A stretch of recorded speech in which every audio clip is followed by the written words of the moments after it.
Unlimited fun at SportsZeno.com, a one-of-a-kind social casino and sportsbook where no deposits are needed to play. Experience the thrill of winning with real prizes that can be deposited directly into your bank account. Hundreds of Vegas-style casino games, dozens of sports with in-play predictions, player props, and same-game parlays. Register for free today at SportsZeno.com for a generous welcome offer. Visit SportsZeno.com. SportsZeno is a social casino. No purchase necessary. Void where prohibited. Play responsibly. Conditions apply. See website for details. SportsZeno, everything worth the prediction. Unlimited fun at SportsZeno.com, a one-of-a-kind social casino and sportsbook where no deposits are needed to play. Experience the thrill of winning with real prizes that can be deposited directly into your bank account. Hundreds of Vegas-style casino games, dozens of sports with in-play predictions, player props, and same-game parlays. Register for free today at SportsZeno.com for a generous welcome offer. Visit SportsZeno.com. SportsZeno is a social casino. No purchase necessary. Void where prohibited. Play responsibly. Conditions apply. See website for details. SportsZeno, everything worth the prediction. Unlimited fun at SportsZeno.com, a one-of-a-kind social casino and sportsbook where no deposits are needed to play. Experience the thrill of winning with real prizes that can be deposited directly into your bank account. Hundreds of Vegas-style casino games, dozens of sports with in-play predictions, player props, and same-game parlays. Register for free today at SportsZeno.com for a generous welcome offer. Visit SportsZeno.com. SportsZeno is a social casino. No purchase necessary. Void where prohibited. Play responsibly. Conditions apply. See website for details. SportsZeno, everything worth the prediction.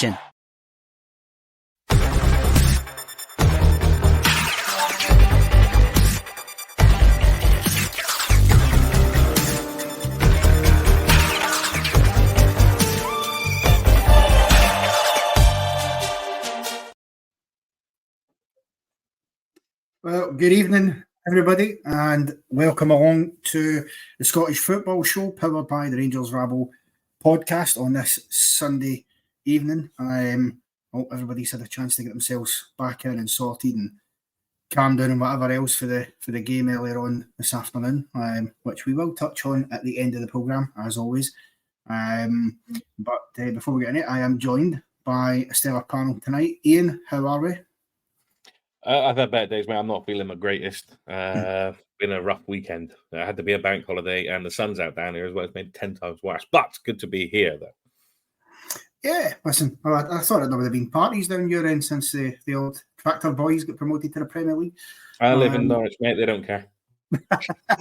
And Martin, you were obviously, I believe, on for the game earlier on. How are we doing?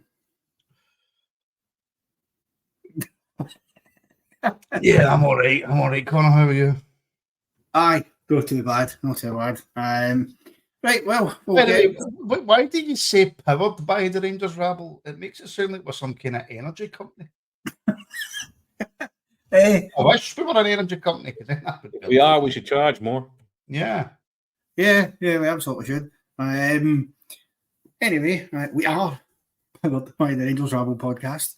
And to kick us off this evening, you've seen what the name of the show is called, Livingston Gone. So we are going to start at Fir Park. Firstly, before we actually go into the nuts and bolts of the game, Ian, I think we felt for a while that Livy were going to go through the trap door. It was just a matter of when rather than if. And that game there's just finally put Davy Martindale out of his misery. Yeah, it's been coming for a while, and I don't think even if they'd won yesterday, weekend, and results had gone in their favour, I think they would have still gone down the following week anyway. So it's just better to put them out the misery, put the big tent over them, and get the shotgun out and let them go their way down to the Championship. I do feel for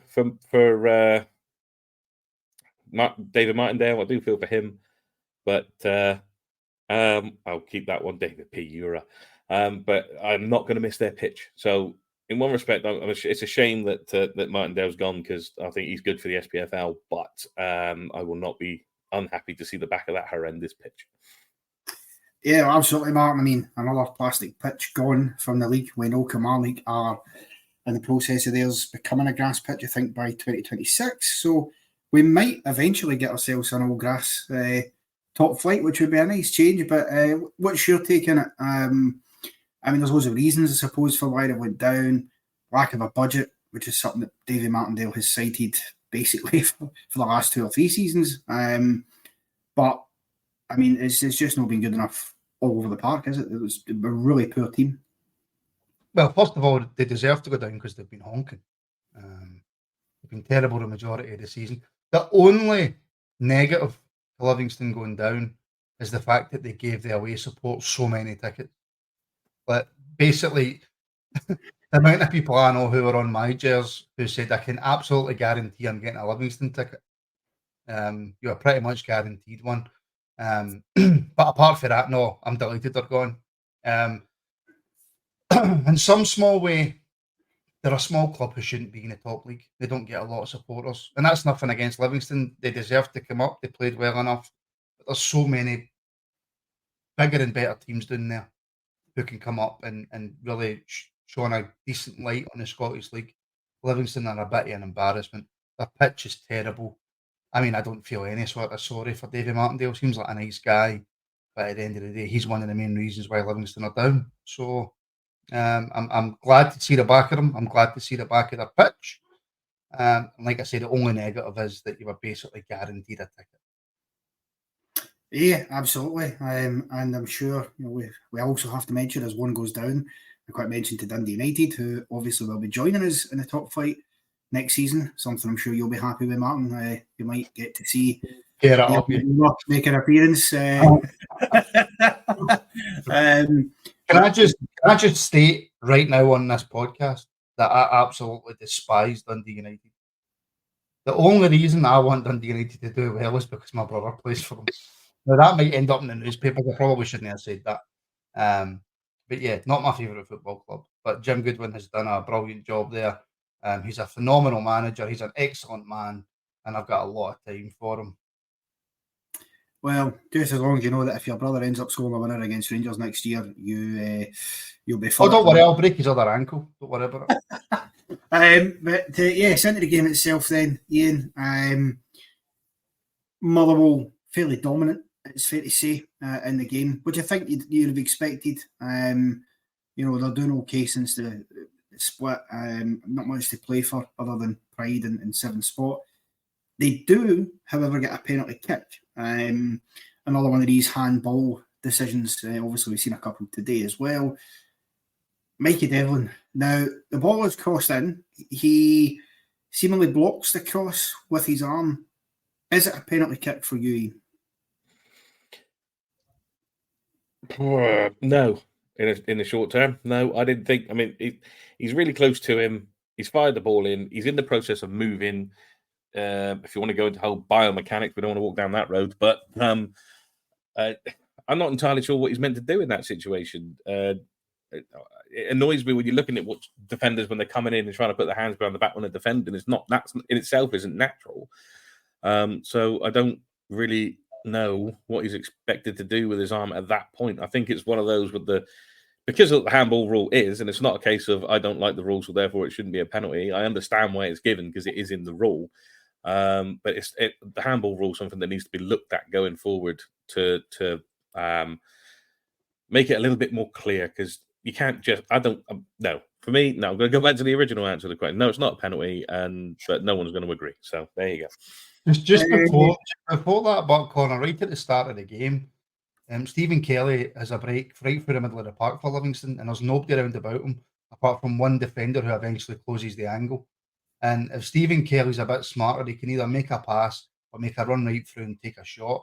That seems to sum up Livingston, to be honest, because that was right at the beginning of the game. It was a clear chance that they should have done a lot better with. And if they scored that, then you know what? Who knows what might happen? Might put a bit of pressure on Motherwell, but they don't. They ruin the chance.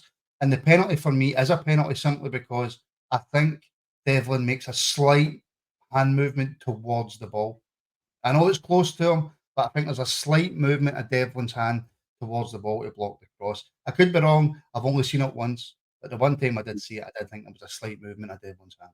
So therefore, I don't care how close it is. If your hand moves towards the ball, it's a penalty. The handball rule is an absolute nightmare right now. Clement said it in his post-match today that the rule has to be sorted so that it's clear for everybody. But that one for me, it's a penalty. So Ian, you're absolutely wrong. It's all about opinions, and you're wrong. All that opinions. Aldo there, I'm not sure whether he's agreeing with Ian or Martin, but he's saying the handball rule needs changed. He has just the 10%, aye. He has corrected that. I say 100%. If we thought it was only 10%, then we were concerned for his mental health. I mean, yeah, I actually agree with Martin. I think it probably was a penalty. I think there is a slight movement, but I wouldn't have been surprised if they hadn't given it either because of the way the rule's going. Now, not too long after that, Motherwell obviously do go in front, but another decision that Livy might feel slightly aggrieved by, they do have a goal ruled out. And it's ruled out for a foul by Bruce Anderson on Paul McGinn. Now, Paul McGinn didn't look like he was claiming for it, Ian, and it looked like a tangle of legs to me. I mean, is that a 50-50? Should it have stood and Livy be level? Again, I'm going with you this time. I think I don't understand what a free. You can tell a free kick by the player's reaction. If the player gets up and a free kick's given, in this case, McGinn's side of it, he's sort of there. You'll see the Livingstone player go mental, which did happen, and vice versa. If it's not given, then McGinn, and we all know McGinn will go mental anyway because he's got history. He didn't. He just got up and carried on. So therefore, that tells me that's not a foul. Referee deems it as a foul and gives it. I'm assuming at this point then that VAR can't get involved because they don't think it's clear and obvious, so they can't get involved. So the goal has to be chalked off, which is unfortunate again for Livingston and just I think something that Martindale did sometimes the luck just wasn't on his side either. So yeah, for me, I think it was a perfectly good goal. Well, the thing is, Martin, to come to you with this, in terms of the VAR situation, it was unclear to me exactly the sequence of events because if the goal's scored before the ref blows the whistle, then VAR, if it chooses to, and this is what confuses us all with this clear and obvious thing, Martin, if it chooses to, VAR can get involved there and say, actually, as they're coming together, it's not a foul, goal should stand. In your mind, was it A, the correct decision from the official, and should VAR maybe have stepped in, given other decisions we've seen them step in for this season? I can't remember. Did the referee blow the whistle before Pittman scored? I don't think he did. That I'm not 100% sure on that. It seemed to me that it was just after it. Right. Firstly, it's never a foul in a million years. Paul McGinn dives, and I'll probably repeat this a few times tonight, but there's only certain people that seem to get pulled up when they dive. Apparently it's just using your experience for some people. But no, that's never a foul in a million years. And David Martindale can say that they didn't get the luck or whatever. That's not luck, that's just poor officiating. You have a foul for that. It should have been a clear Livingston goal. If the whistle's been blown, no, this is where I will. If the whistle's been blown before the Pittman scored the goal, then obviously VAR can't intervene. And we have, how long have we been saying that we want refs to start making decisions and stop relying on VAR? So it's a catch-22 because if the ref has blown and gave a foul, you don't want it overturned because you want the refs to stay with their decision, even if it's the wrong one. Because we can't all sit here and go, I'm fed up with VAR, VAR's re-reffing the game, and then once a referee makes a mistake, say, oh, I want VAR to step in and sort that. You can't have your cake and eat it. But no, it was never a foul, and Livingston should feel hard done by. Yeah, very true. I mean, they are slightly hard done by that one, I must say. However, moving away from officials, Ian, a moment of just sheer brilliance for Zach Nicholson. I mean, what a goal to score. 2 minutes, was it the second minute of stoppage time in the first half? O'Donnell plays a decent through ball to him. He turns a couple of touches out of his feet and just rattles it in off the bar for 30 yards. I mean, we can question whether he should have that kind of space, but it's an absolute wonder strike. It is, and don't they always look better when they come off a bar or a post when they fly into the net as well? Always look so much better. But yeah, he's right. He's got enough time in the middle of the park to get the ball, turn, take a touch, make a cup of tea, get some biscuits, and then fire it into the top corner. I mean, it was a hell of a finish. It's what you go to football for. You want to see that type of finish when you go. It's great getting a last minute sort of off the butt cheek into the corner just to win a game, but that's what you go for. As a neutral, that's what you would go for. You'd want to see a goal like that. To bring out an early 2000s phrase, that's some checkers that boy's got, and you'll find it hard. I think you'll find it hard this month to find a better goal than that, to be perfectly honest. I mean, absolutely, Martin. It's top class. I mean, there's not a keeper in the world saving that, is there? No, and again, I agree with you, and that's what you want. That's what you go to football. That's what you want to see. You want to see the soccer AM top bins, don't you? However, you can't just say, "Oh, what a fantastic strike." You've got to look at Livingston, and you've got to look at why has he got so much space. Like Ian says, he could have ordered a McDonald's or an Uber, went there about a closed shop on his phone, and still turned and hit the shot. The defending, Livingston were all over the place. It was horrendous. Not quite as bad as Dundee, which we'll obviously get to, but Livingston were horrendous defensively, and that's one of the main reasons why they're now out of the league. But yeah, I mean, phenomenal strike, and that's up there for one of the goals of the season.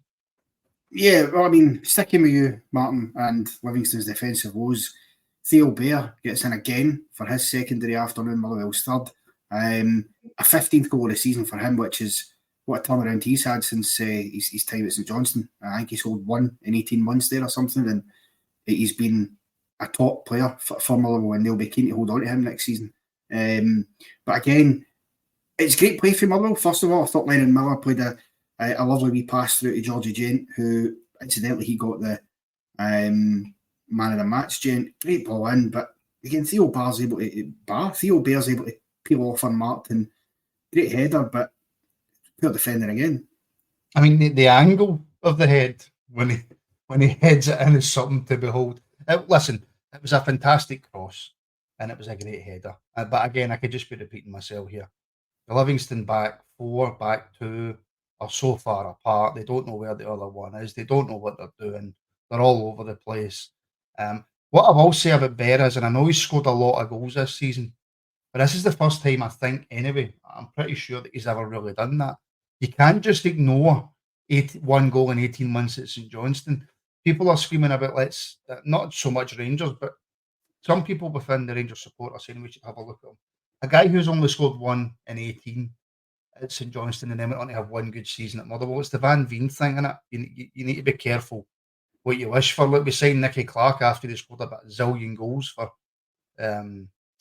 what's that mob Dumfries? Queen of the South. After he scored about a zillion goals for Queen of the South and he didn't work out. So yeah, Bair's had a really good season. But I always think with players like that, see, once you've had that good season, stay at the club you're at and do it again. Yeah, absolutely. I mean, I'd like to see him stay at Motherwell personally. They've had that over the years. Some players who've had a good season and they've left. You want to look at Moult, Curtis Main when he was there as well. Look at the boy at St Johnstone, Stevie May. And then just his career just got ruined because he moved. Yeah. Some players have suited to certain clubs. Mm-hmm. I don't always want those moves. And Ian, coming back to you, I mean, again, it's almost exhausting talking about it because I don't know how many times we've prattled on about Livy's defence in this podcast over the season, but this 4th goal, it's arguably the worst of the lot defensively because it's a cross into the box and you could have literally taken the entire Livingston team out and just put mannequins in because they all stood still. Nobody moved. Fair play to Dan Casey, but what are the Livingston defence doing? Why is nobody moved? That 4th goal was just a Livingston team that have accepted their fate and they just want to get off the pitch. At that point, they're just done. They want to go home. They've had enough. If they could close the season today, I think they'd all just accept it and go. And I think that's reflected in that 4th goal. I could have scored that. And that's I can't even run. So I probably could have. I'd have saved it. I know that much. I'm a good goalkeeper. I think at that point, I think Livingston's heads had gone so far down that they were level with the grass. I think they just wanted to get off, and that was the reason why the 4th goal was so easy to come by for Motherwell. Yeah, absolutely. And before we move on and switch gears, just touching on what David Martindale said after the game, so I found it interesting, and I want your guys' opinions. He said after the game, if the club wants me here, I'll be here fighting and doing everything I can to get the club back to the Premiership. For next year, the aim is to go straight back up, but we're not Hearts or Dundee United. We don't have the same budget. Again, talking about budgets, you're into the Championship, David. You should be able to compete there. He says, I honestly feel we're capable.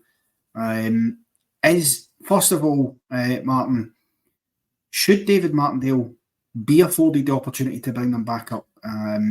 given that it has been so poor. And we talk about the defender and stuff. Yes, quality of players is an issue, but there's clearly a coaching issue there as well, because some of the fundamental basics don't seem to be drilled into him. So would Livy be given more of a chance to get straight back up without him or with him? I think you could probably argue that Martindale punched above his weight for a long time.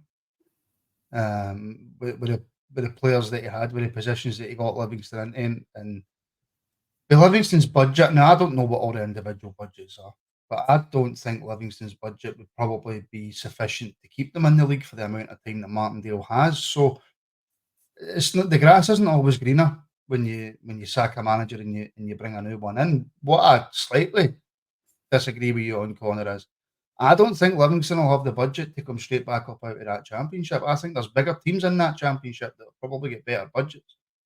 And whether they keep Martindale or whether they go to somebody else, I think they're going to struggle to stay in the championship, if I'm being brutally honest with you. Look at Hamilton. Hamilton went down. Hamilton are a much bigger club than Livingston, with probably bigger budgets. Hamilton's budgets aren't great, and I know that they rely a lot on youth. But Hamilton are a much bigger club than Livingston, and look at the state of them. So if Livingston don't play it right, if Livingston don't get every decision spot on, then they could be looking at, League One at the end of next season. I mean, they could be, and I wouldn't be surprised if they were. But to quickly throw 1 point back at you, actually, because you were talking about budgets, I agree with the size of budgets. But then is there an argument to be made that even with the small budget Livingston have got, they haven't used it wisely? I mean, you look at a signing like Joe Nibley. What's the thinking behind that?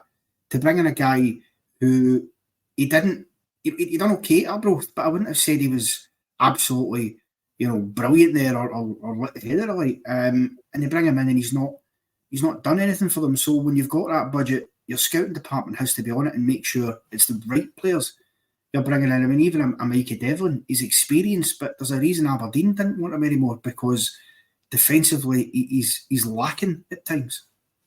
You tell me anybody who's the manager of Livingston that would have knocked back Mikey Devlin. I'm not saying anybody who would have knocked. Joe Nibley, more in particular, though.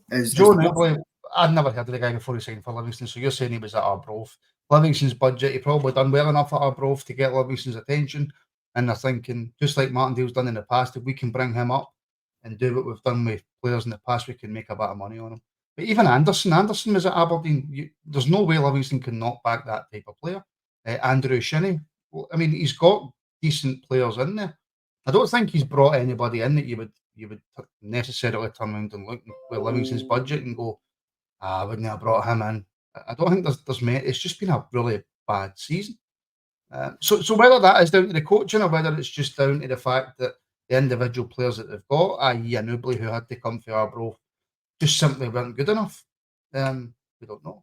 But there's certain players in that team where you can't argue with Livingston bringing them in with the budget that they have. Unlimited fun at SportsZeno.com, a one-of-a-kind social casino and sportsbook where no deposits are needed to play. Experience the thrill of winning with real prizes that can be deposited directly into your bank account. Hundreds of Vegas-style casino games, dozens of sports with in-play predictions, player props, and same-game parlays. Register for free today at SportsZeno.com for a generous welcome offer. Visit SportsZeno.com. SportsZeno is a social casino. No purchase necessary. Void where prohibited. Play responsibly. Conditions apply. See website for details. SportsZeno, everything worth the prediction. Yeah, it's a fair point. Ian, just quickly before we do shift on, your thoughts on Martindale and his position, and do you think they will come up, or do you agree with Martin that they're more likely to go further down than come back up straight away? I do agree. I'll go backwards on this one. I do agree with Martin that I think they're in danger of going straight back down. Because if you look at the Championship now, Inverness Cali Thistle was second bottom. So you would expect Inverness Cali Thistle to be up there fighting to get back into the SPFL, because they are essentially a bigger club than most of the teams in the Championship. And I don't think Livingston's budget is going to be bigger than theirs. And then you look how many fans are they going to get in the Championship? They barely get any in the SPFL, so they're going to get even less in the Championship. But then you got Raith Rovers, Partick, and Airdrie there, potentially bigger. I just think they're in real trouble. They could be a League One team by the end of next season. And Martindale, I think the only person at Livingston who can sack Martindale was Martindale, isn't it? And I thought he was in charge of everything. Cleans up, no, he didn't cut the grass. Drives a minibus, drives a minibus, cooks the dinner, that sort of stuff. But I think overall, he's probably done enough to have a season to try and get him back up. He, like Martin said, he's punched above his weight. He's got him in. I think he got him a top 6 finish at one point as well. So I think he's earned the right to give it a crack to get him back up. It's just whether Martindale's got the energy to actually stay and do it. Well, yep, we shall see what happens over the summer. Switching gears now, I'm now going to jump up slightly north to Dens Park. Thankfully, there was no rain this week there, I believe, so they actually got the game on, which is always the first hurdle we got over. But Dundee against St Mirren. We're talking about Livingston defending there, but Martin, you sort of alluded to it. What is happening to Dundee these last couple of games? Because I'm not being funny, right? And don't take this as, it's just sour grapes because Rangers couldn't score. They defended like their lives depended on it against Rangers. As poor as we were, they got a lot of credit because they were excellent at the back, in particular against Rangers. And the last 2 games, that seems to have fallen straight off a steep cliff because they've been appalling.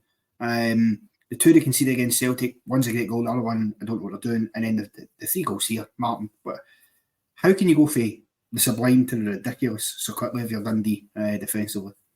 It's how much you care. They made top 6. That was their goal. They don't really care how much higher up the table they finish. There's no way they're getting dragged into a relegation battle because they're in the top group. They're comfortable, happy to finish 6th. They're probably doing less training so they can pay the players less so they can get this new stadium. They're doing everything that they can to get this new stadium. They just don't care now. And I think it was evident in the manager's post-match comments where he was, I need to give credit to St Mirren. My boys this, my boys that. They don't care. That's the only way to explain it. I'm a Rangers fan. I've watched a lot of Rangers games this season and I haven't seen us anywhere near as bad defensively as that. And we've been poor sometimes this year defensively. That is the single worst team defending I think I have ever seen in the top league. St Mirren literally, was there one point they were just kicking the ball up in the air to see where it went and that eventually just fell through to the striker? It was so poor. I'm watching the highlights going, have I clicked on a sports scene for like 1975? What am I doing? It was that bad. And the only explanation for defending that bad is that they don't care. Yeah, is that an argument in your mind for potentially looking at changing the split? Because, you're looking at it and chances are Hibs, Aberdeen and Motherwell all could finish above Dundee. I think Motherwell, Hibs are a point above them, Aberdeen are level and Motherwell are a point behind them. Now, I know you might either have to extend the amount of games you play in order to even it out or maybe shorten them, but that would give you something to play for if, it would give you something to care about in those last few games if you had a danger you could slip out of the top 6. When you have a governing body who runs Scottish football who only cares about profit and not about making the game better, this is the issues that you run into. In theory, right? In theory, all the years ago that they decided to bring this in, you could probably rationalise it in your head and go, after 33 games, a split where the top teams play each other, so there's jeopardy, and the bottom teams play each other. It gives the teams at the bottom more of a chance to stay off relegation, and it gives the teams at the top. That means that all the top teams are fighting, which makes it fairer. And then you look at it when it's all said and done, and it's horrendous. It's stupid. How can you have a team, see, unless you actually split apart the league and make it 2 separate leagues, how can you have a team finishing 7th with more points than a team that finishes 6th? How can you have a team playing more away games than other teams and other teams having more home games than other teams? How does that make for a fair league, regardless of the team? It doesn't make sense. It's not fair. It's ridiculous. It's Scottish football. It certainly is, Ian. And we'll get into the more nuts and bolts of the game, although by all means opine on the split if you've got an opinion there. When we talk about Dundee's defending. It all starts with Alex Gogic getting the goal, which is he's not a regular goal scorer in any team that he's played for, really. But again, this one, it's a decent enough free kick that's played in. I wouldn't say it's brilliant. It's a decent enough ball. It's floated in. It is initially sort of cleared scrappily, but it goes basically straight to Ryan Strain, who puts in a decent ball back again, and then it's scrappy at the back post. But for me, it's two St Mirren players that are at that back post ahead of the Dundee defenders, so it's unforgivable. Although Gogic takes it well. Yeah, he's had a good couple of weeks as Gogic. A sensational clearance off the line last week and a goal this week. But I'll come back to the Dundee defending and what I think in the split and all that in a minute. But if you watch Gogic when that corner's taken, he starts outside the box and he runs in unopposed. Not one person thinks to pick him up. And I think the Dundee defence just panic. Don't know what to do with anything. And there he is just to knock in, I think it was a rebound back in. So they didn't help themselves doing it. I mean, it was a good run from Gogic and he should have been picked up going into the box. But he's there. He gets the chance. He pops it in 1-0. The defending was awful. And Martin's touched upon Dundee just don't seem to care about the defending. And my point for Dundee's defending comes back to what Buffalo Albert's put up there just now. They were fighting for a European place. I don't think after last week losing to Celtic, I think that and St Mirren winning that cut that out. So there was nothing for Dundee to play for. So they're happy sitting in 6, like you say. So there's no need to fight and huff. Not yet, anyway. Maybe in a couple of weeks' time, if certain things are still up for grabs, maybe you might see them fight a little bit harder. But just to slightly push back on that, Ian. If Dundee had beat St Mirren, they'd have gone above them, because St Mirren came into this game in 43 points, Dundee on 41 points. Dundee could have jumped into 5th place and gone on to 44 points with a win.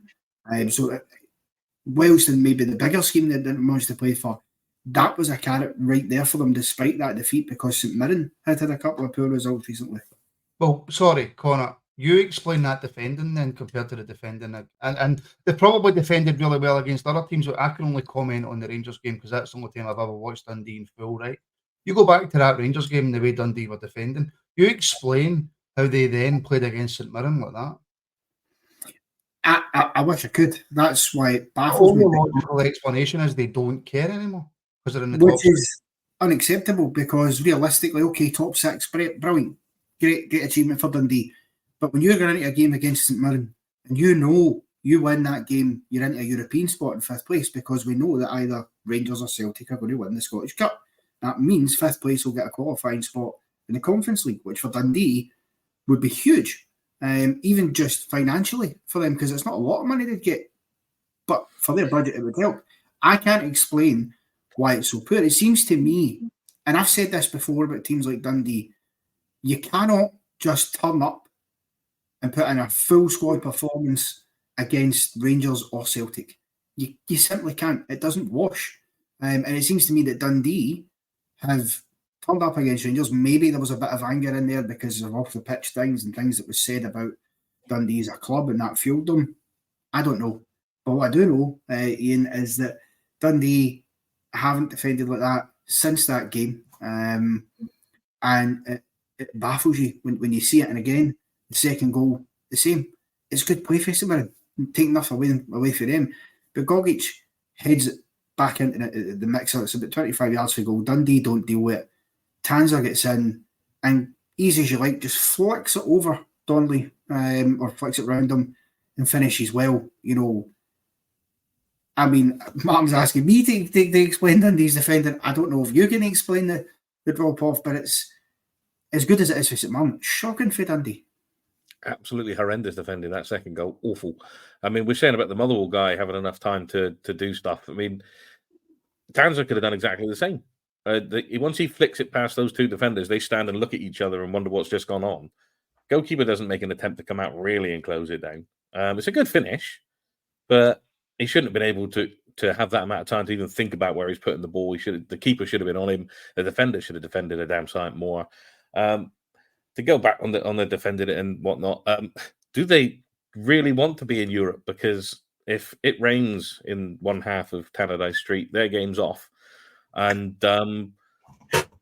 as bad as it is with the SPFL and their fines, they call a game off in Europe. They'll soon find out what it's like to be punished, and because UEFA won't stand for it.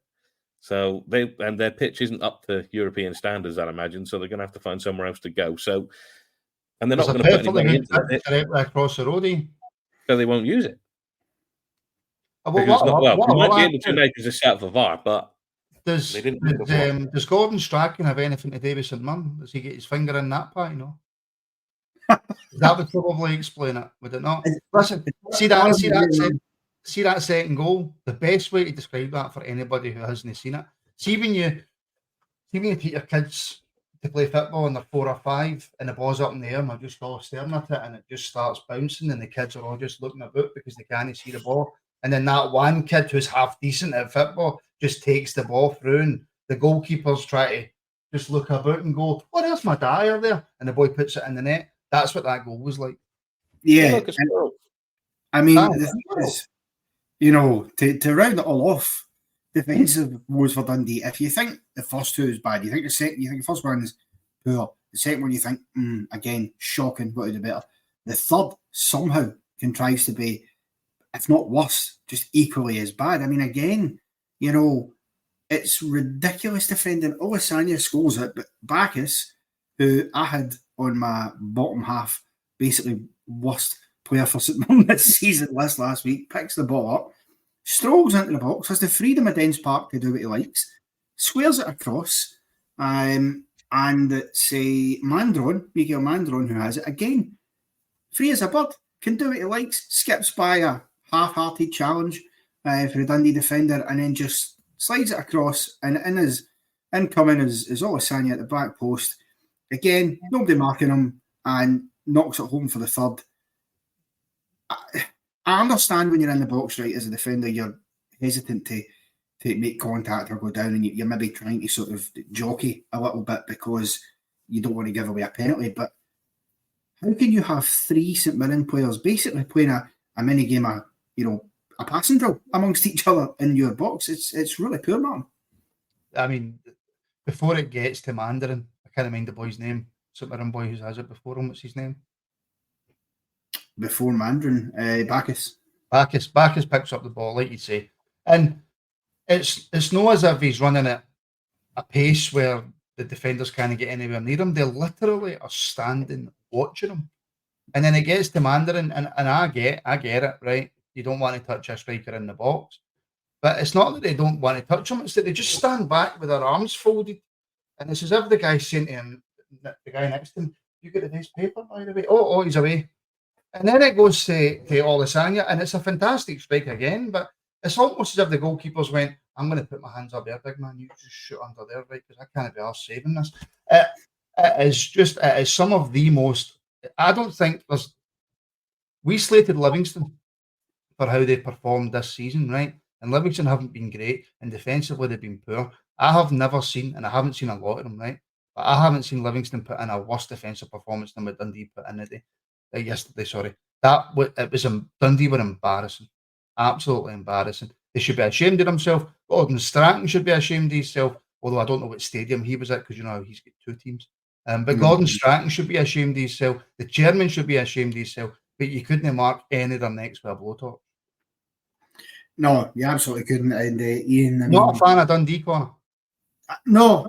Listen, I have said when this programme, like I said, we didn't have season awards, that Tony Docherty for me absolutely has done a great job for this season with Dundee's first season in management. I think getting them top 6 was brilliant, but it's inexplicable the way that they drop off in defending there in that game. And when you see them against Rangers, it's just night and day. It's poor. Tony Docherty should be sacked for that performance yesterday. Well, if they weren't top 6, yeah. I mean, Dundee do get a consolation. Ian doesn't really mean much. Michael Mellon, a decent head up back post. I'm sure Stephen Robinson will have been slightly disappointed to have not kept a clean sheet, but in the grand scheme of things, it mattered for nothing. We'll move on because I think if we talk any more about Dundee's defence, And just before we do, one, we can call Dundee United, depending on what it is, shite. But Dundee, underrated. Well, they'll be shite too. But to make your final point, that if the points keep going the way they're going, Dundee would actually end up on a points tally that would put them 9th, which is probably where we all expected them to be when the season started.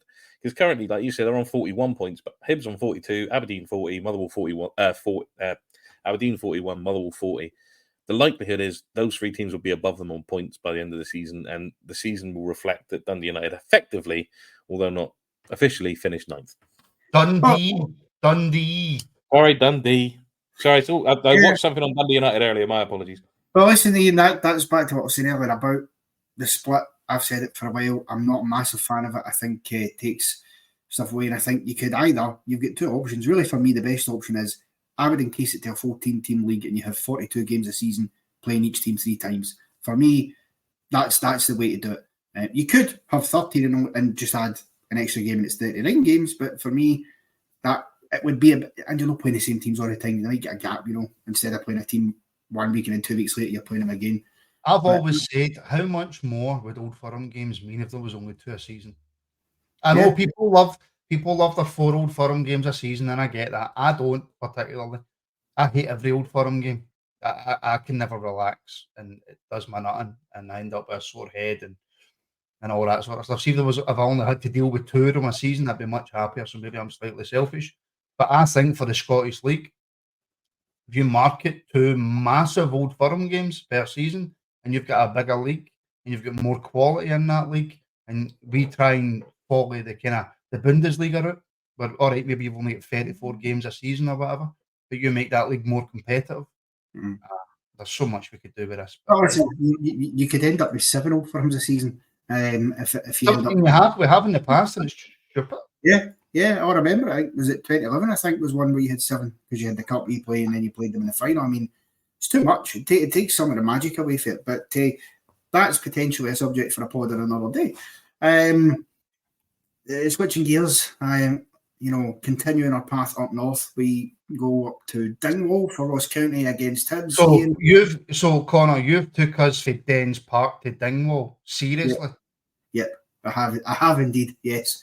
The magical message. Just think of the scenery, Martin. That's it's lovely scenery and nothing else. Just thinking that that's the 2 places that have lost us the league, Connor. True. Yeah, it is. Yeah, I've kind of followed that up. I didn't think of that, to be fair. But yes, Dingwall and Ross County Hibs. Bit of an end-to-end game. I have to say there was chances at both ends. Both teams had not just half chances, but there was a couple of real good chances. Of course, we have to start with another moment of potential controversy. Hibs opening goal for Maya Leader. Corner kick comes in. Now, it comes off Marcondez's hand. He's sort of going down. He's on the ground. It comes off his hand and goes to Bashiri, who gets the shot away off the post, and then Maya Leader follows in. Now, bear with me here, Ian, because you might disagree, but here's my argument for why I don't think that goal should stand, and you can put yours. For me, I'll be honest, before you get stolen in, it might want to say if Martin saw this, because I didn't see the handball. Okay, well, we'll go to you then, Martin, if Ian hasn't seen it. For me, the handball leads directly to the goal, because it comes off his hand, and Bashiri's shot hits the post, and Maya Leader falls in. Now, it's maybe not the next player who touches it who scores, but without that ricocheting off the arm to Bashiri, he never hits the post. Maya Leader probably never scores. I've never seen a handball. Unlimited fun at SportsZeno.com, a one-of-a-kind social casino and sportsbook where no deposits are needed to play. Experience the thrill of winning with real prizes that can be deposited directly into your bank account. Hundreds of Vegas-style casino games, dozens of sports with in-play predictions, player props, and same-game parlays. Register for free today at SportsZeno.com for a generous welcome offer. Visit SportsZeno.com. SportsZeno is a social casino. No purchase necessary. Void where prohibited. Play responsibly. Conditions apply. See website for details. SportsZeno, everything worth the prediction. Oh, for fuck's sake. I've never seen a handball. I watched the highlights. I have no idea what you're talking about. You cannot get the staff these days. I mean, you must have put the first goal for Hibs. Maya Leader scores. Goal. I saw the goal. They didn't really make a great big deal of the handball on the highlights for me. But you're absolutely right, Connor. I shouldn't have stood. Bang out of order. Aye, totally. It was mentioned in the highlights. Okay, even if you didn't see it, in a hypothetical situation, then since you didn't see it, right? If a corner kick comes off a player's arm, yes, and the next player hits the post and another player falls in and scores, should that goal stand? Who scored? Hibs? No, I shouldn't have counted. Oh dear. I agree. It's Hibs. No, it's no go. Yes, good. I'm glad we got a consensus there. Apparently, I was the only one paying attention when I was watching the highlights. We'll move on for that then. I assume that you did see the rest of it. So Simon Murray does get the leveller for Ross County not too long after the opener. I've got. I mean, the theme of this show, if you will, it's titled Livingston's Gone. You could title it, Dismal Defending, as a subtitle. You could have titled it What's Bashiri doing? Yeah, well, that's literally what I've got written down is those exact words. What is Bashiri doing, Ian? It's a bit of a much of nothing cross for Dan, and Bashiri just gets it all wrong, heads it straight into the path of Simon Murray. I mean, it's a great assist, but it's terrible defending. And it is Bashiri is possibly one of the worst defenders I've ever seen, and I've seen Rob Kiernan play for Rangers. But I mean, to be fair, Martin only figured out that Bashiri was actually a defender this season. He thought he was a striker. It's true. It's nothing surprising from Bashiri. He's got that type of ricket in him. And of all the people at Ross County that you do not want it to fall to, is at the moment probably Murray, because he seems to be on a rich vein of form.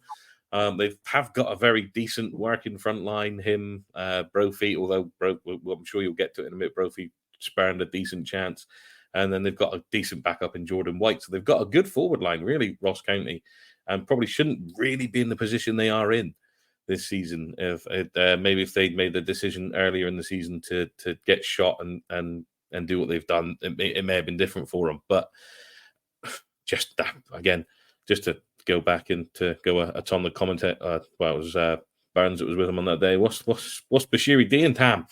That was awful. Yeah. But your Scottish accent is terrible. Ian.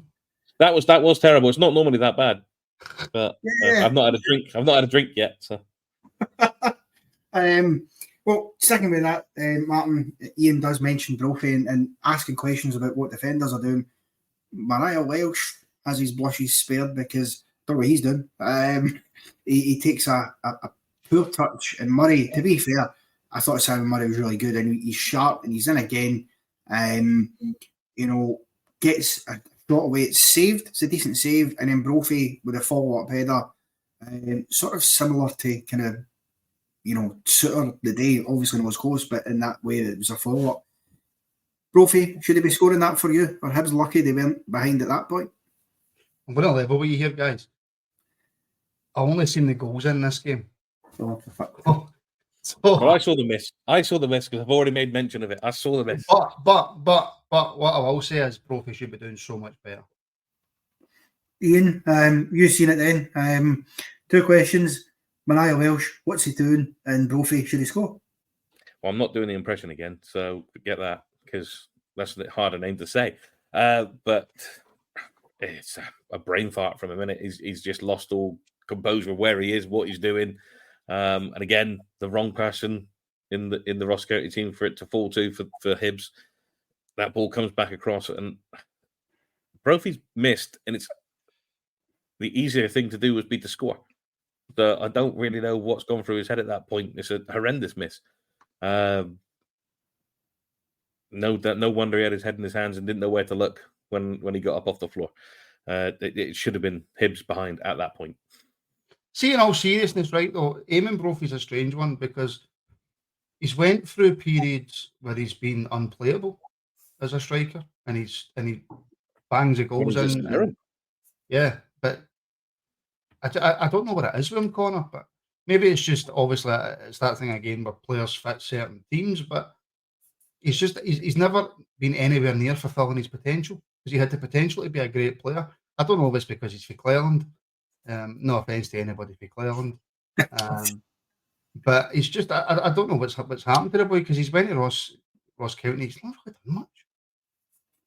And you would honestly think the way that, because Ian's right, they've got a plethora of good strikers up there, and you'd think he would fit in there well. But he's went up to Ross County, and Jordan White's probably scores more goals than him. Simon Murray's come in and does better than him. I don't know what's happened to Brophy, but yeah, well, listen, we spoke about it before on the show. It's not been a great time for him up there, and he struggled a bit at St Mirren as well. To be fair, Brophy, since he left Kelly, it's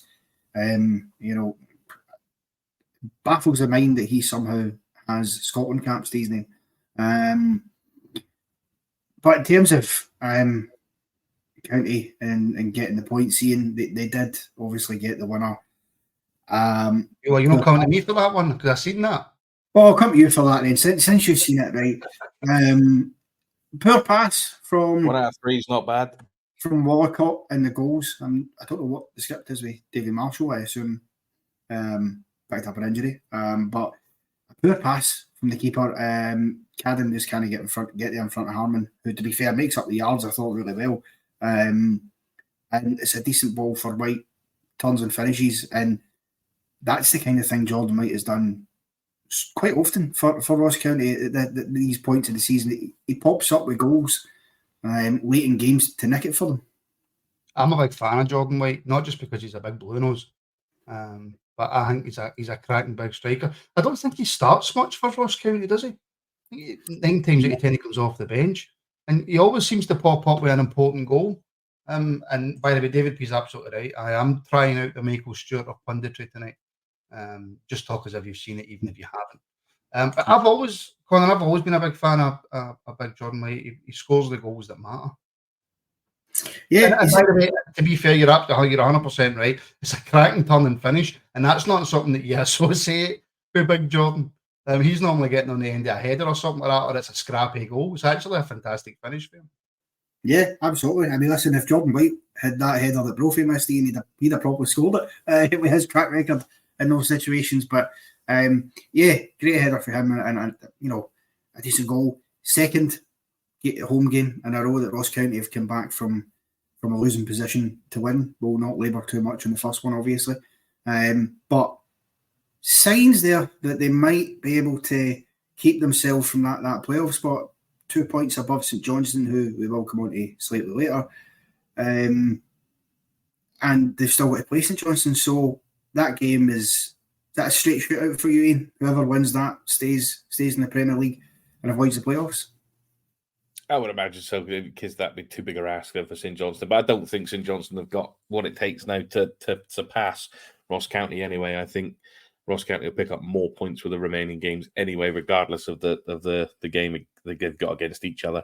They're playing some good stuff. Unfortunately, their good run at home seems to have coincided with playing us there, because before then they hadn't come from behind at home. So, but yeah, I think Ross County will stay up, and I think they could have a better season next season if they do keep with. I mean, I'm assuming he's not a caretaker. I'm assuming that he is their full-time manager. So if they can keep him, and he's got some contacts to get some decent players in, I think they could have a better season than what they've had this year. I'm not saying they'll finish top 6 or anything, but they could be at least in the fight for it.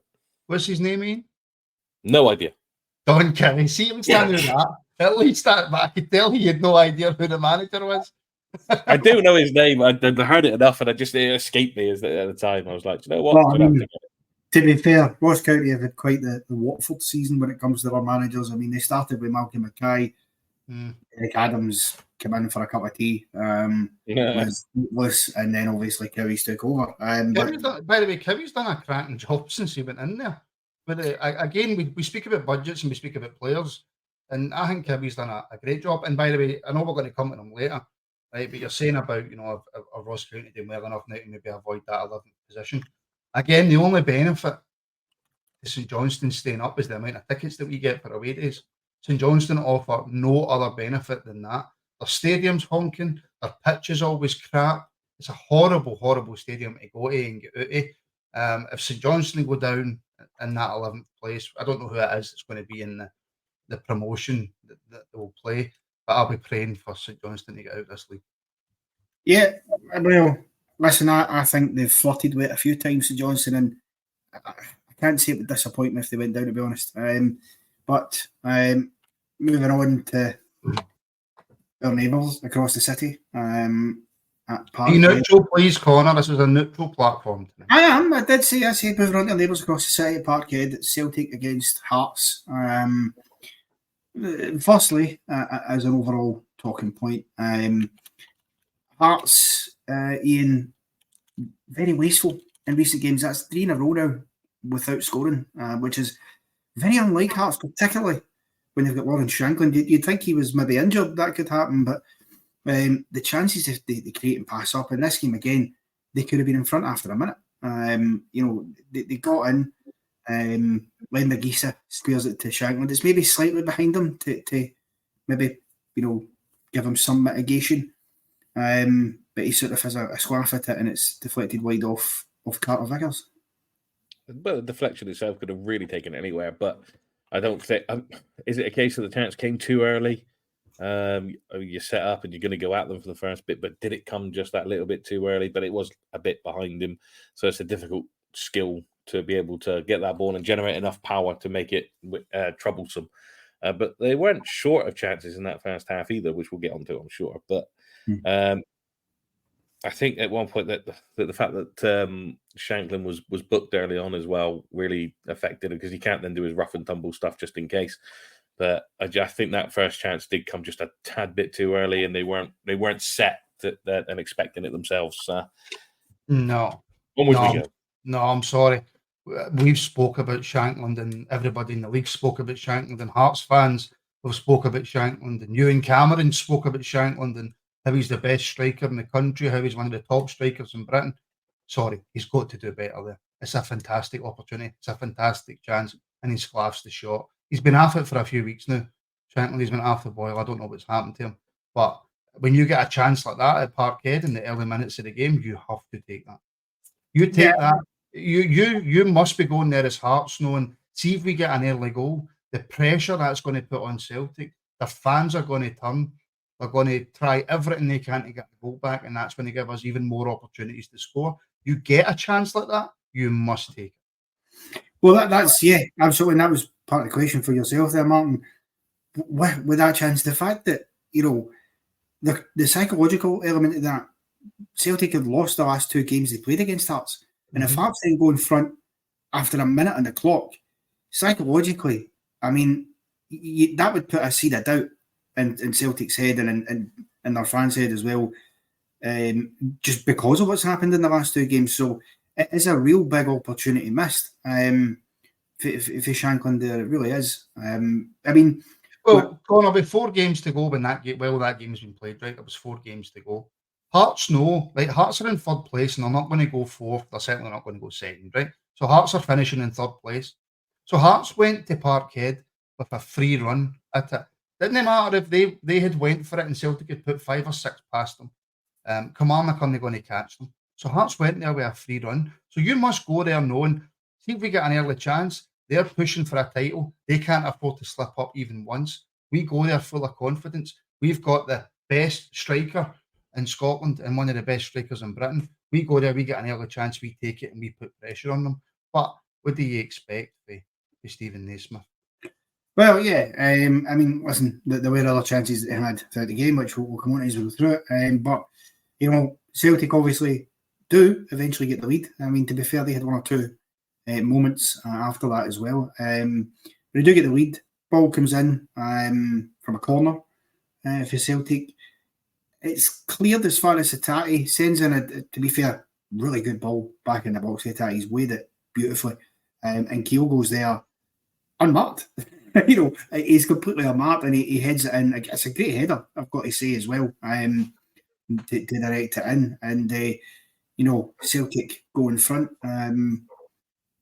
after what had been a promising start for the visitors, but good goal, Ian. It was a good goal. And Kyogo's good at that. He plays that game of chance really on the offside, and 9 times out of 10 it works out for him because Scottish defenders are so slow at coming out. How many times has the defenders? We've done it ourselves this season where we've just played that ball and it's gone knocked over, and he's just playing behind you, and you don't see him, and he gets his goal. I mean, he is good at it. And as far as top strikers in the league go, I would probably put Kyogo ahead of Shankland in that respect, just because he is clinical. You give him half a chance, he's more than likely going to score it.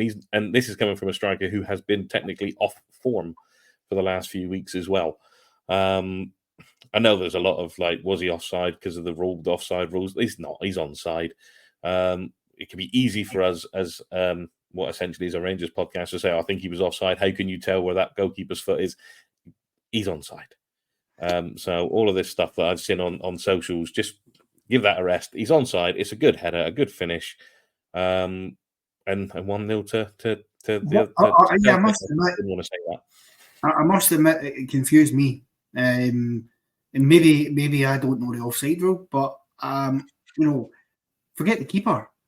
Lawrence Shanklin, I'm pretty sure, is standing behind the keeper. Yeah, but Lawrence Shanklin counts as the goalkeeper, and the goalkeeper counts as the defender. No, that's what I was just about to say. Yeah, no, exactly, absolutely right. And so therefore, Kyogo is onside because Shanklin in that instance is the keeper. So I'm baffled why there's even a debate about it on social media. But then again, that is social media. I'm sure that there are debates going on there about other players. But Connor, we have to admit, right? And it kills me to admit it, but I always try and have a laugh and a joke, right? But I always try and be as fair as I can. See, if Kyogo was in our team, I don't know what happens against Ross County, but we beat Dundee. But the chances, half the chances that Dessers has had this season, Kyogo scores them. That's the difference between the two teams. See that first goal, great cross for Hitati. See if that falls to Dessers, there's about a 70-30 chance that goes in. Mm-hmm. With Kyogo, that's the difference between the two teams. And I'm pretty sure I've said this on a previous show, maybe even last season. That's the difference between having a proper number 9, and we don't have that. Well, we said that, as you say, we said that last season, even with Morelos in the team, largely because Morelos had sort of checked out, I think, by that point. But yeah. But here we are, Connor, at the end of another season, saying exactly the same thing. Well, absolutely. And we will come on to us shortly and debate that. But, I'll slip you just because I can't guarantee that Martin's actually seen this. But Hearts do get another great opportunity. Cammy Devlin this time gets through. And listen, it's only 1-0 at this point. So you score there and you go level. Again, that can quiet the crowd. Great shot. Fair play to Joe Hart, I've got to say. Goalkeepers union here, and same for yourself as a keeper. I appreciate that save for him. Arguably, Devlin could maybe get it further into the corner. But it is another big chance for as good as the save is that Hearts should have done better with potentially. And another one is not renowned for his goal scoring. A striker probably does get it further in the corner, but he does hit it well. And you can't knock the save. You've got to be fair. I mean, as much as and it's a personal thing that I don't particularly like Joe Hart anyway, regardless of who he plays for. I didn't like him before when he was at Man City and all that lot. But it's a hell of a save. And if it's Butland making that save, we are, as Rangers supporters, we're going to talk about that for ages because it was a hell of a save at a critical time. Because only being the one up, they get that go back, and then that pressure's back on again, and then that gives Hearts a little bit of spirit, and as Martin said before, then leaves them the space because Celtic have got to come out again to try and get another goal, and gives them the space which they can exploit because they have got decent players in that Hearts team. If that's the one you wish they'd fallen to Lawrence Shanklin and not Devlin, but again, hell of a save. I mean, it's a really good save, but I think you're right, Colin. I think if he just hits it a tiny bit harder, it goes above Joe Hart's glove, and it goes in. But again, I don't think Joe Hart's the greatest goalkeeper in the world. I think he's got plenty of mistakes in him, but he does pull out really important saves, and you can't take that away from him. No, absolutely. It was a great save. And again, Hearts missed the opportunity to go level, and it proves costly because Celtic then double the lead. You're not going to talk about the Shankland yellow, Connor? The yellow? Shankland yellow card? The yellow that shouldn't have been a yellow, that one? That one, yeah. Oh, that yellow card. Oh, okay. That one you've not got a clue what we're talking about? Connor didn't see it. Connor didn't see it, did you, Connor? I must confess, I think I missed the first booking. But by all means, take the floor and fill us. I think I don't know. It was his only booking. If he got a second one, he would have sent off. Yeah, he would have been sent off. Shanklin breathed on Kyogo. Kyogo fell over and Shanklin got booked. Oh, yeah, no, I did see that. Aye. Yeah, no, you're right. Aye. Sorry, I just forgot to take that down in my notes. So, not a booking with that. He moves his arm into him, and Kyogo does what Kyogo does. And let the Celtic fans out there who want to slag Todd Campbell, want to slag Silva, that's absolutely fine. Silva's there for the taking because of all the antics that he does. But I won't take any lectures off the Celtic fans when you've got Kyogo doing that and getting players booked. And I don't know why I'm pointing, because none of you can see my arm past there. So I don't know why I'm pointing. No, but I think we get the point. And yeah, it was certainly in the soft variety. I mean, it's not a booking, but... Not soft. It wasn't a yellow. It was soft about it. No, I think I'm just trying to play devil's advocate slightly. I don't think it is a booking, but in the interest of... I don't know the BBC, but in the interest of balance, I have seen bookings given for less than that in the season, so it's a symptom of inconsistent and quite poor refereeing, because it's a physical sport, Ian, and you can't, not all contact is a foul, and it's absolutely not a yellow card. It's a yellow card given by a referee who is way, way, way too reactionary when it comes to the noises made around him. Clancy is an awful referee. We all know that. That's not a surprise to anybody. He gives that decision because there's a lot of people shouting at him, telling him it's a booking. And that's why he does it. In itself, I don't even think it was a free kick, let alone a booking. Kyogo's gone down holding his face like he's just been poleaxed. Something that Greg Taylor also did later on in the game. Yep. So, yeah. That takes Shanklin out of the game because that's his game. Yeah. Greg Taylor's aim was a complete dive, a total dive. Even the commentator on Sports Scene pointed it out, and that's BBC. So. Well, yeah, true. Well, I'm keen because we've got a while here. We are over time, but we will stay with it until we get to the end. But Celtic do double the lead, Martin. Kyogo gets the second. Good ball over the top from Mattarelli, I have to say. It's a wonderful ball. But Hearts, I must admit, for a second I had to double check they weren't wearing Rangers jerseys conceding a goal like that, because that's what their defence are specialists at. He's in the middle of the two defenders, and the communication's off. Even Sports Scene, they showed that the line is too far along. They should be across and on Kyogo, particularly Kai Rose, I think, is the one who's really at fault. But again, he takes it first time, Kyogo, and as you say, the clinicalness of him, it's a great finish. Even if Hearts could have defended it slightly better. You can talk about Hearts defending all you want, but the fact is it's a fantastic ball in for O'Reilly, who's probably been, bar a couple of months during the season, the best player in Scotland. And the finish for Kyogo is an instinctive striker's finish, and it's something that we crave. It's a great finish for Kyogo. It's what he does, even when he's not having the best of seasons. And it's that goal right there is one of the main reasons why they'll probably go on and win the league. Yeah, but do you know the thing is, I don't know what it is there. That is one that, because he takes it first time, and he has to take it first time, because if he takes a touch, the defenders probably get back. Ironically, that's probably one that Dessers might score, because he has to take it first time. There's no thinking time involved. I mean, we've all said that's when he's probably been better, when he hasn't. You can sit there, Connor, and you can say it's one that Dessers might score. That's one that Kyogo does score. 100%, yeah. Yep, absolutely. He's going to try a cut back anyway, regardless of whether it's like that. I know, he'll probably try and take it on the throat and then do a pirouette and then try and pass it back to Buckland to cross it in the box. Kyogo just scores. Oh, God, that is true. But yeah, Ian, after that, Kyogo had another chance. He could have had a hat-trick. Decent shot, good save for Xander Clark to keep it out and to keep Hearts just about alive in the game, because after that, Hearts did have a chance to make it a nervy finish for Celtic. And again, I mean, I'm looking at these chances for Hearts and thinking, much like I did at Hampden a couple of weeks ago, how have you not scored at least one of them? Because again, it's Oda who came on, for all accounts was a bit more of a bright spark for them. Gets in one-on-one with Joe Hart, slightly at an angle I get, and, misses. I get, okay, decent save, but for me, why is he not gone? Either you go across, or more preferably for that angle, there's space around Joe Hart in the near post, and if he scores there with 15 minutes plus stoppage time to go, Ian, it makes it nervy. Again, it's one of the one they should be scoring that.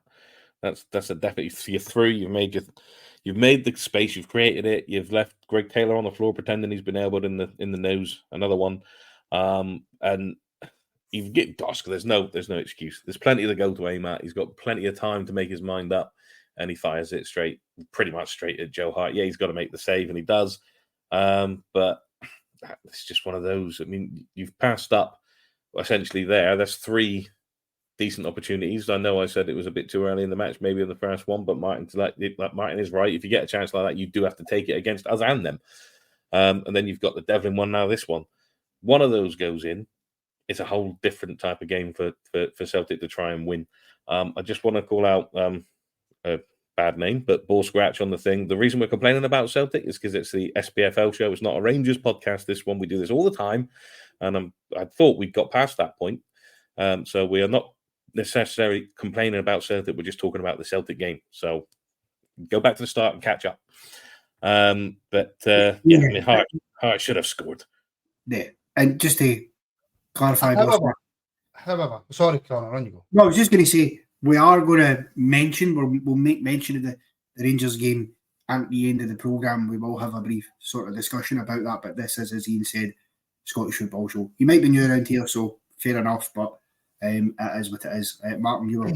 Sorry, no, I'm saying, you know what? And that's something that we need to look at for next week is the amount of chances that Hearts created. Right? They created some good chances, but so did Celtic.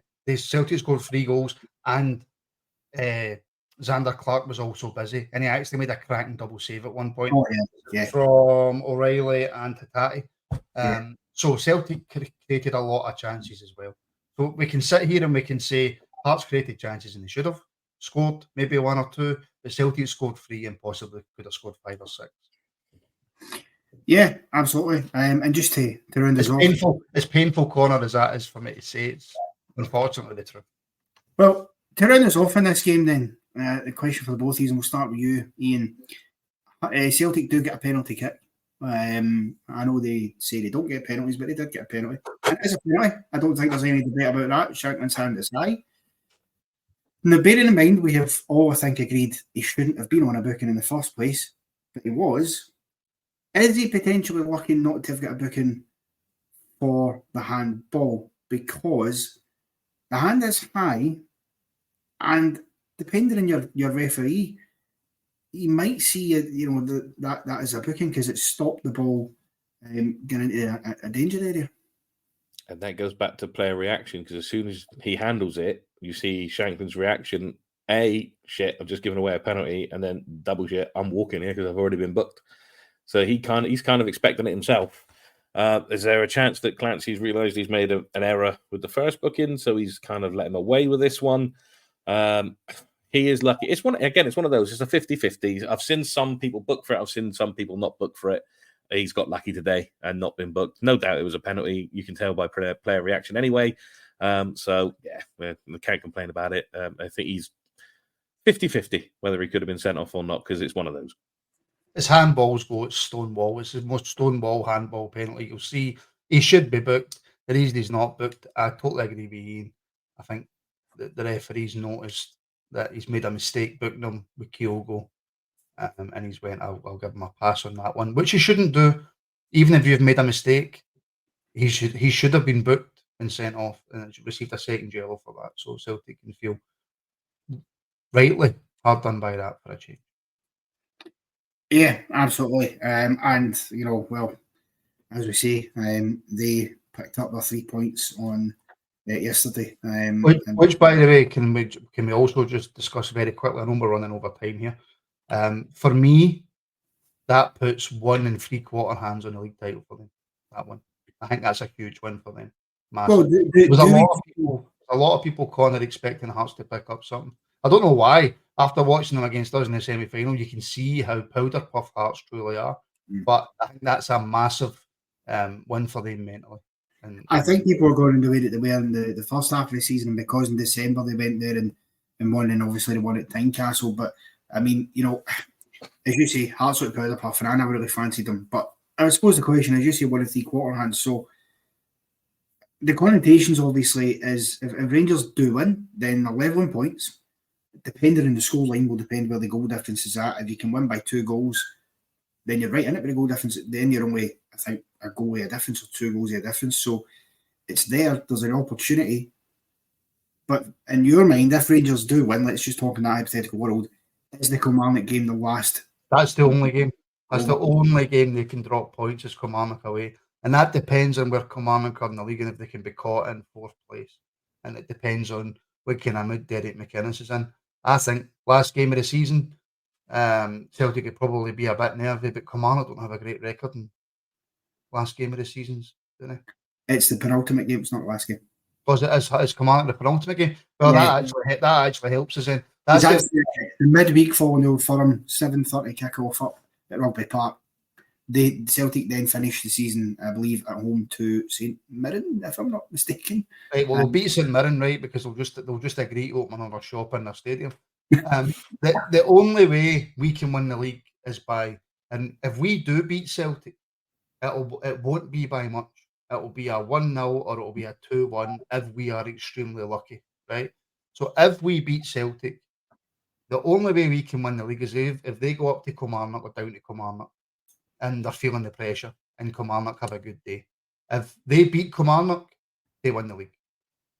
Unlimited fun at SportsZeno.com, a one-of-a-kind social casino and sportsbook where no deposits are needed to play. Experience the thrill of winning with real prizes that can be deposited directly into your bank account. Hundreds of Vegas-style casino games, dozens of sports with in-play predictions, player props, and same-game parlays. Register for free today at SportsZeno.com for a generous welcome offer. Visit SportsZeno.com. SportsZeno is a social casino. No purchase necessary. Void where prohibited. Play responsibly. Conditions apply. See website for details. SportsZeno, everything worth the prediction.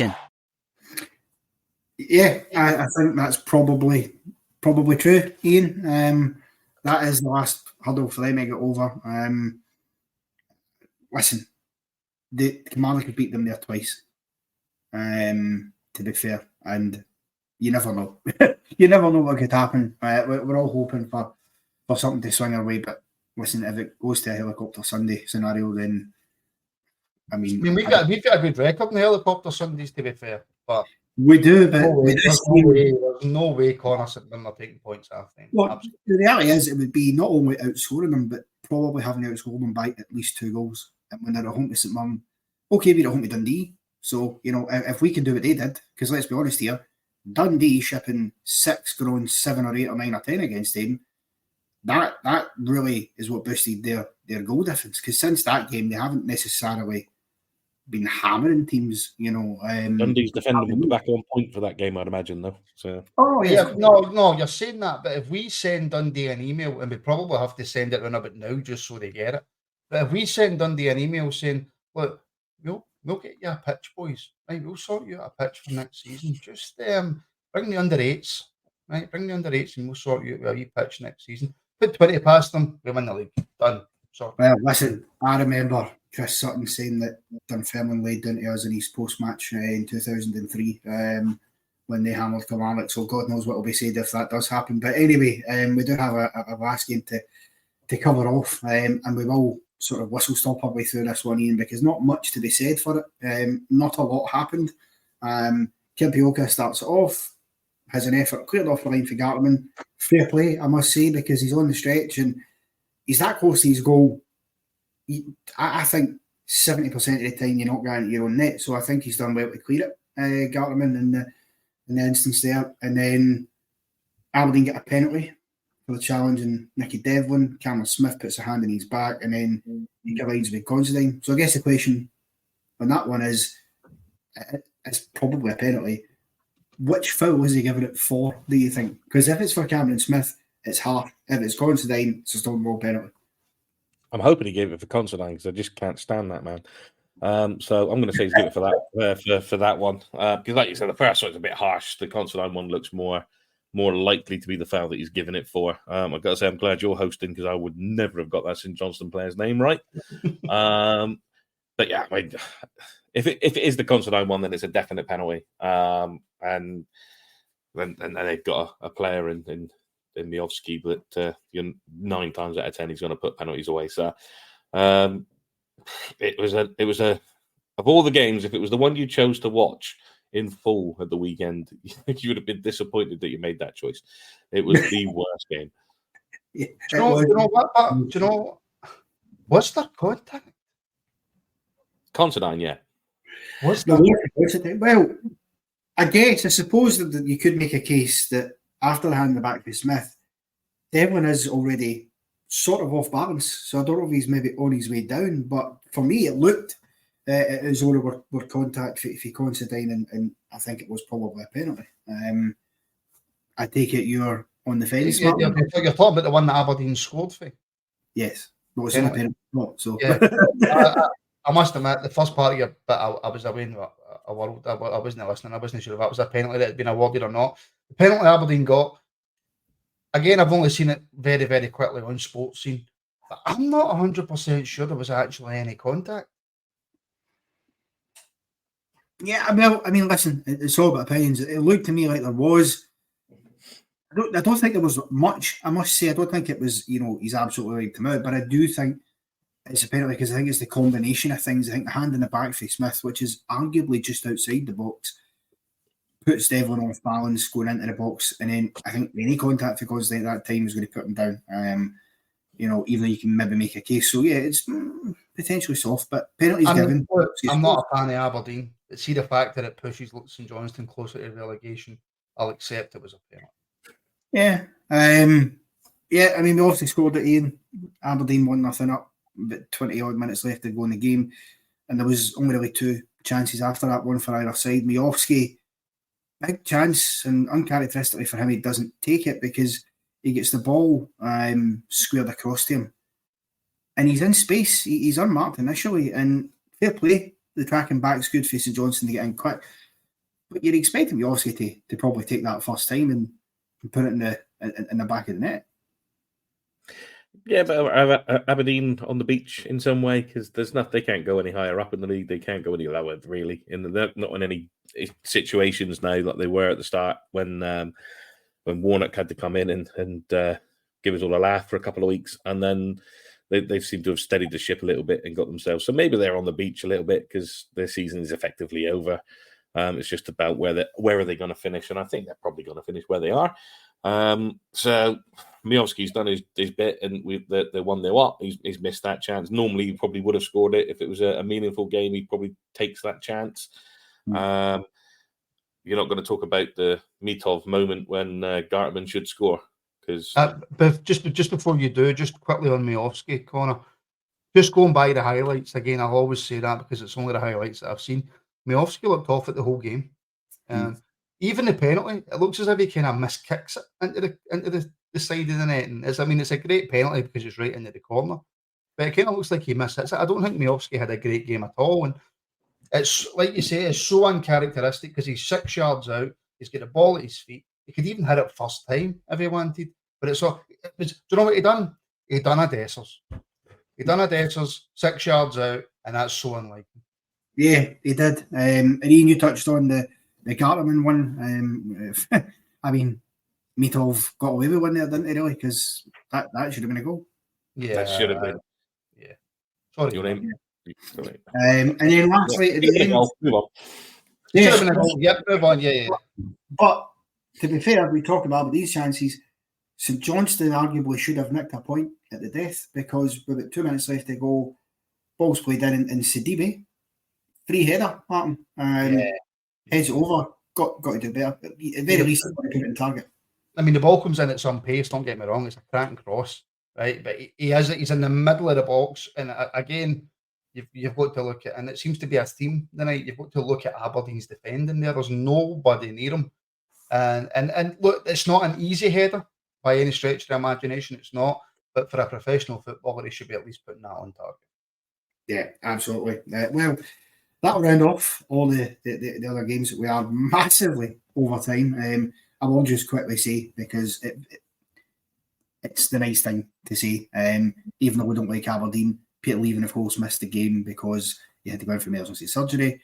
By all accounts, he is doing well and getting better. So we do obviously wish him a speedy recovery. And I hope he does get to finish off the season in the dugout because, to be fair to him, I think he would deserve that before he obviously ends up switching places with a new manager. But I also think, Conor, you're 100% spot on, but it also has to be said that he's done a cracking job as a caretaker manager. I mean, he was doing a cracking job, and then Warnock came in and fucked it up, and then he took back over and again done a cracking job. So he's done really, really well. As much as I despise Aberdeen Football Club, he's done really well for them. He has, absolutely. He certainly steadied the ship. Okay, they never get to the top 6, but they were dangerously close to that playoff position until he took over, because Warnock wasn't improving them, apart from the cup win against Kelly. But moving on quickly then, we'll finish off with a brief chat about today's game. Martin, I know you were obviously on earlier on, I believe, for the reaction and things like that. Did you not watch the reaction, Conor? No. I did, yes. I don't believe you know I was on then. I know you were on, yes. I'm just used to tell the phrase.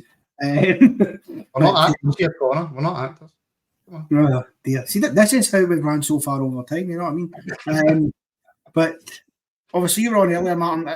There seems to me to be a weird feeling right now around things that Rangers, obviously the last couple of games have maybe dented how people are feeling about it, but it is a 4-1 win today, coming from behind, which, again, conceded early in a game, poor, really poor defensively. But should we take some solace from the fact that, okay, we're playing 10 men, we have to say, but we did manage to get the job done, and we got over the line with the win in the end and spared the blushes, because that cost us a title. I think no. I'm being if I'm being honest. No, me and Conor don't have unresolved issues. Connor's actually my stepson. No, the Dundee and Ross County games have knocked the wind out of every Rangers supporter, and even if we had won 5 or 6-0 already, I don't think there's going to be any happiness or enjoyment or looking ahead. If we turn up next week and we put 3 or 4 past them and we beat them at their place, then that completely changes the mood of everything. But there's no excitement, there's no enjoyment right now of being a Rangers supporter because of what these players have yet again done to us. I mean, if that's at any other point in the season before the Dundee and Ross County games, we're absolutely buzzing after that. After going to go behind and fighting our way back, and 4 different scorers, 2 of them being defenders, we're buzzing with that. Davies coming back into the team, not played a lot of football, gets himself a goal after Balogun going off injured. Then you're saying, right, we can look ahead to the next game. Davies has got some game time. Red Van Yilmaz has come off the bench. We're getting him back. But no, there's no enjoyment, there's no excitement, there's no happiness right now, because I think as many of us feel, and rightly so, the players are fucked. Yeah, Ian, I mean, I think that is a fair summary of how we're all feeling right now. And, I mean, I never watched the game live. I was out, I had a game for the team I play for, but came back and I had it recorded. So, I watched it when I came back, and you're watching it. And even though I knew the result by that point, I'm still watching it and a bit in disbelief, because the start was so poor, and then, okay, they get the penalty, which, firstly, I don't know what your opinion on it is, but I don't know what Kenny Miller was smoking, because he's talking about how it's a harsh red card, and it's not harsh. He saved it.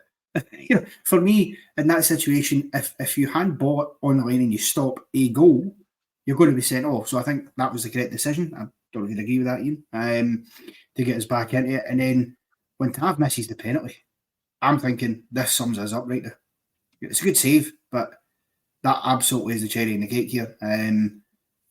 But as I say, we did get over the line. But is it symptomatic the last few games that even we came out into 10 men, until we levelled it, you're still concerned that could we even get a result?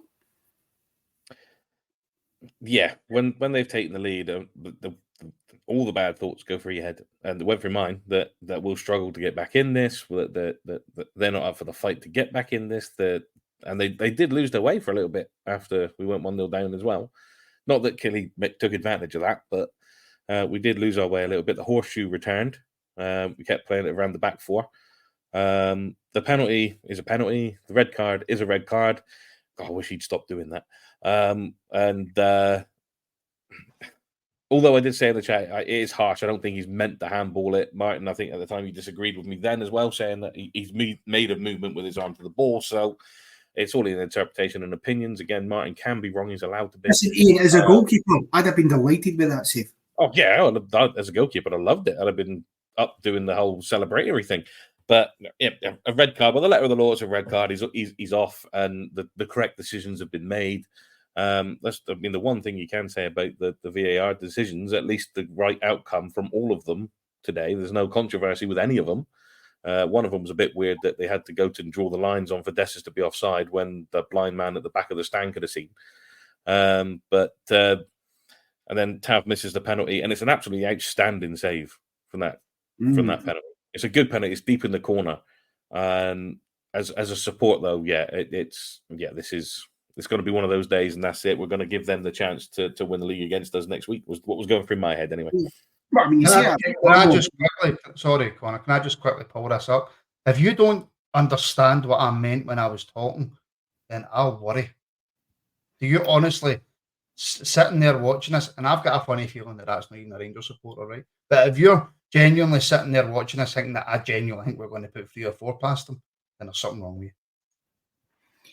I mean, of course not. I think the point is, the chat already figured that bit out, Martin. By the way,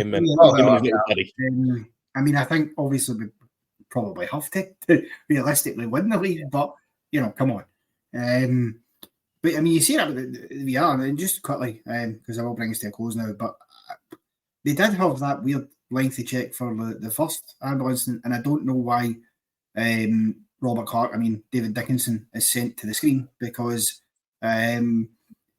it's just clearly not a penalty. So I don't know why he's been sent there. It shouldn't take that long. But I mean, look, at the end of the day, it is a win. It keeps us in it.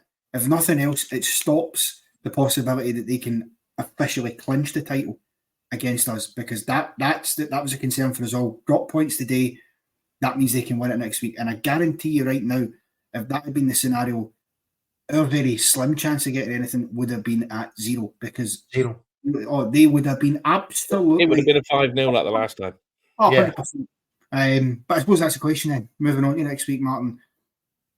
Do you give us a chance of getting a result there, given how we've played against them this season? Firstly, we have to get off to a better start. Did I give us any chance? Yeah. No. 0. My heart says, of course, yes, we can go there and we can do something, we can turn it on, and these players can show us something that they haven't yet against them. They showed us a wee bit in the second half at Ibrox when they came back, and I think a lot of that had to do with Celtic taking their foot off the gas and their eye off the ball. But from the start of a game at their place, going to win the league, do I have any faith in these players to be able to pull out a performance and get a result? No. And I seriously hope I'm wrong. And I hope that someday in a week's time can clip my wee window and put this all over social media so that every single Rangers supporter can laugh in my face. I pray that happens. But as I sit here right now and you ask me, do I think we can take anything away from Celtic? No, not a kidney bean. Well, on that cheery note then, we will see what happens in the next week. We are back tomorrow night with the phone-in. So by all means, if you're sitting there, Stu, and thinking Martin's talking pish, or you think different to us, pick up the phone and tell us tomorrow night. I will be back in the hot site, so you can shout at me. Just The hot site? What hot site are you on? The hot seat. He's off the hub. Just remember, and don't call me Martin this time, please. And thank you.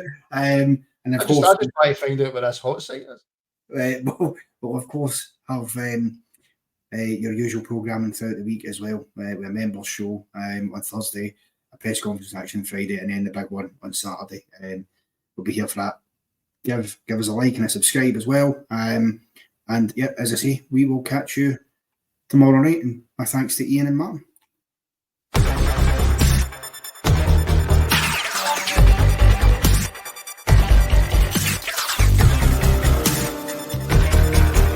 Sports Social Podcast Network.